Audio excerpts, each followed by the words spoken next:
On espérait qu'elle allait se réunir jusqu'au jour où, le 22 juillet 1962, M. Ben Bella a déclaré à Tlemcen « Le bureau politique, c'est moi ».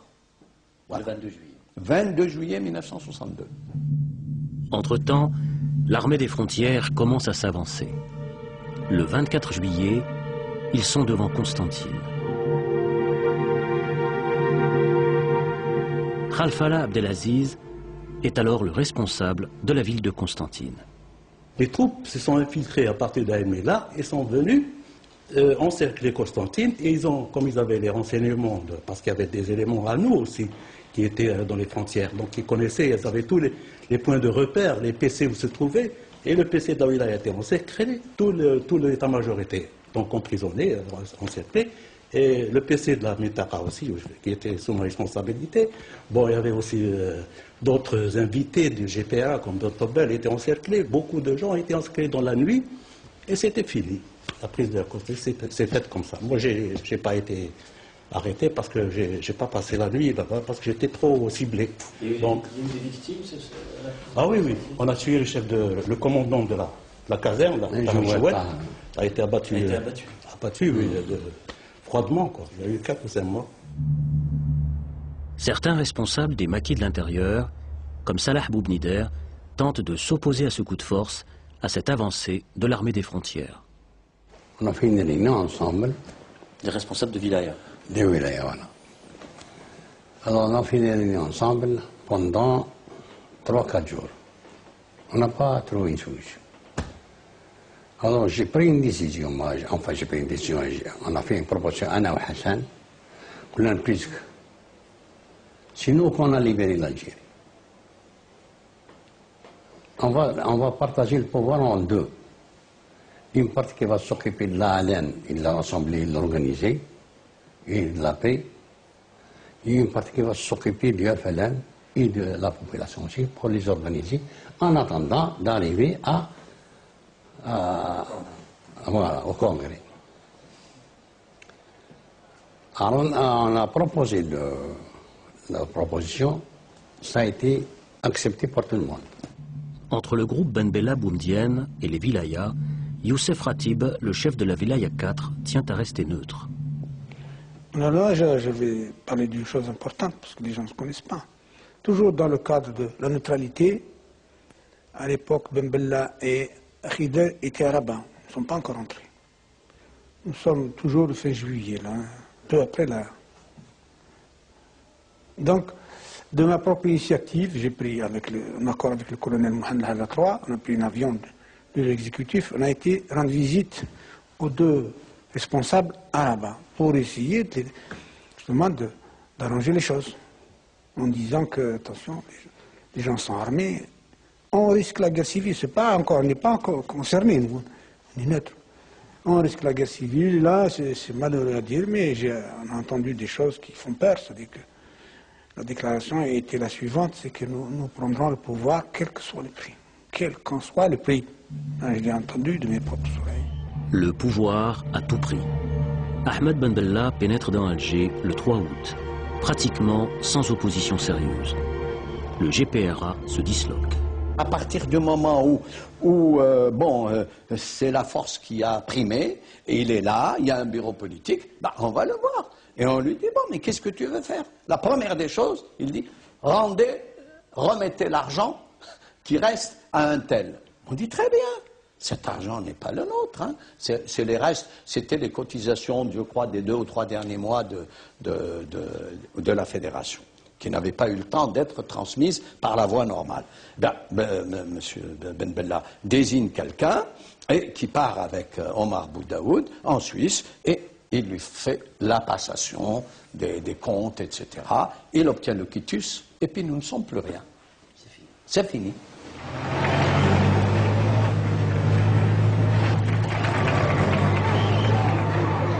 Fin août, de manière inexorable, l'armée, dirigée par le colonel Boumdienne, avance vers Alger.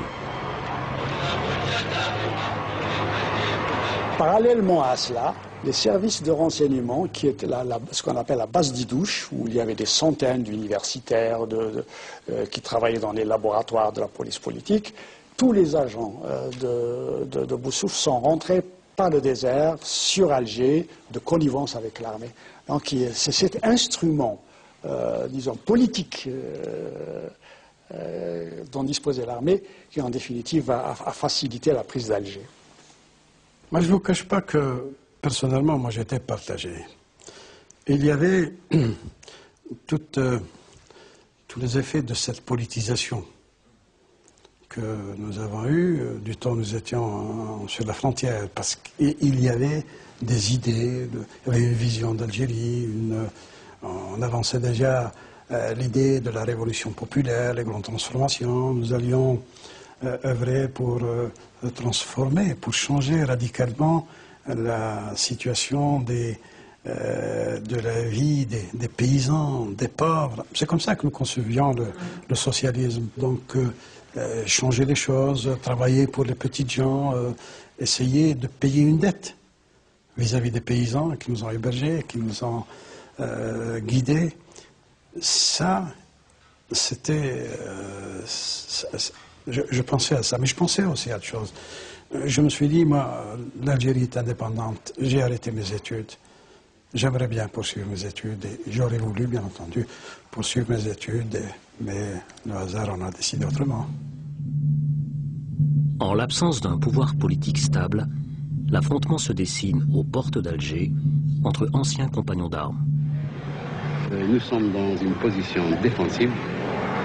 Voyez-vous, dans toute cette Casbah, nous avons 1830 hommes armés en uniforme, sans compter les 2000 civils armés également, qui occupent toutes les terrasses. La Casbah est entre nos mains.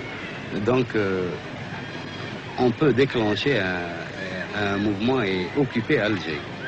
Nous, on était net pour ici d'éviter la crise, la guerre civile. Et petit à petit, on a été amené à nous opposer seuls au coup de force. On a dit, vous ne prenez pas le pouvoir par la force. Voilà les raisons essentielles.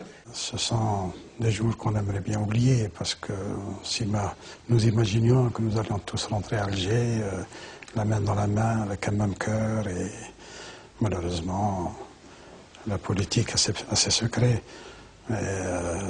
Nous aurions préféré voir autre chose. Ils sont venus, ils avaient un armement lourd, ils ont placé les canons, les canons, les trucs, ils ont tiré, mais ils n'ont pas pu avancer. C'est vers le 27 août, il y a eu l'affrontement, 2 jours, et ensuite, bon, à l'époque... Parce qu'on a parlé quand même de 500 morts, 900 morts. Ça, je suis incapable. De notre côté, je peux témoigner, il y avait une dizaine de morts peut-être, pas plus. Dont un officier, un capitaine de la zone Palestrol. Il était blessé et achevé. Oui, c'est l'histoire. La confrontation entre des combattants de la Halane, c'est une chose qui fait très mal. Nous faisons un appel à tous les dirigeants qui sont en ce moment pour qu'ils soient unis. Nous ne voulons pas crier vive un tel ou vive un tel. C'est le peuple qui commande tout, c'est le peuple qui a combattu pour la révolution, c'est lui qui l'a construite de ses mains. Le peuple ne comprenait rien, c'est l'erreur justement du peuple. L'erreur. Et nous, on n'avait pas le temps d'expliquer tout ça à la crise. Alors on s'est retrouvés seuls. Voilà des raisons. Mais on pouvait tenir avec les moyens qu'on avait, la force. Mais dans quel objectif, quel but? Quel objectif politique? Donc il y a un accord de cessez-le-feu comme ça. Et je suis parti moi-même avec Ben Bella, avec un hélicoptère, aux 3 points que j'ai cités pour faire respecter le cessez-le-feu.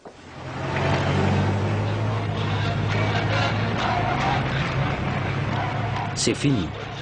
Début septembre, l'armée, emmenée par le colonel Boumedienne, entre dans Alger pour rejoindre Ahmed Ben Bella. C'est le peuple qui est vainqueur.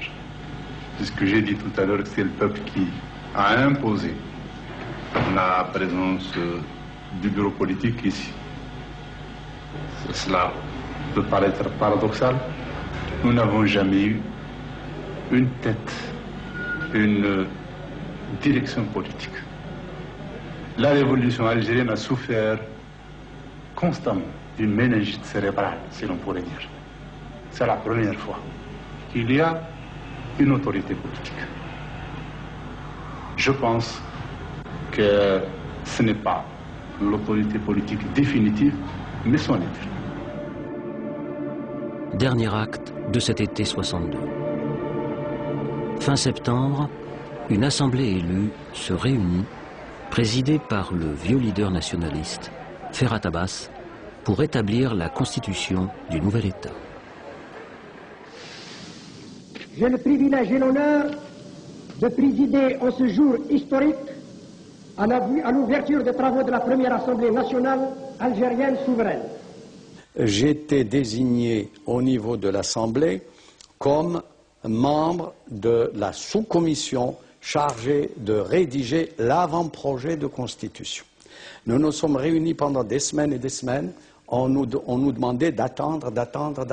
Et puis un beau jour, on nous dit réunion en plénière. En plénière, quand on se réunit, qu'est-ce qui s'était passé 2 ou 3 jours avant? Eh bien, dans un grand cinéma de la ville qui s'appelait le Majestic, qui s'appelle maintenant l'Atlas, on avait réuni tous les cadres du parti, on avait fait un projet de constitution, on l'a voté à main levée dans ce cinéma, et puis ensuite on est venu nous le proposer à l'Assemblée. La constitution a été faite dans un cinéma par des gens choisis sur le volet, comme on dit. Trier sur le volet. Trier sur le volet. Et puis, évidemment, chaque fois, ils essaient de respecter les formes. Ils l'ont imposé à l'Assemblée constituante. C'est là où le sens de l'honneur, chez certains hommes, comme Ferhat Abbas et d'autres, ont démissionné. Vous savez, il y a chez nous, je ne sais pas le traduire en français, dans une déchra, il y a des gens qui partent sur des chevaux pour jouer l'air. La femme, elle a vu son fils partir. Quelque temps après, ils sont revenus lui dire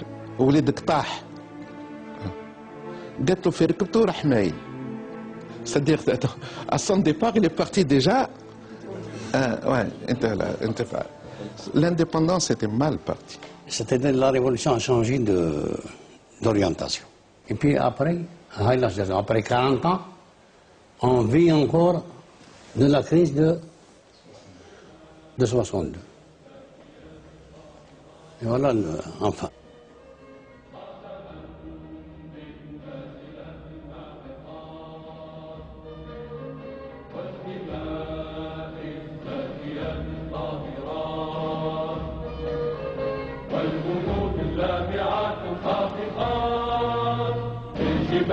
الشامخات الشامخات نحن صرنا فحياة أو ممات وعقدنا العزم أن تحيا الجزائر فاشهدوا فاشهدوا فاشهدوا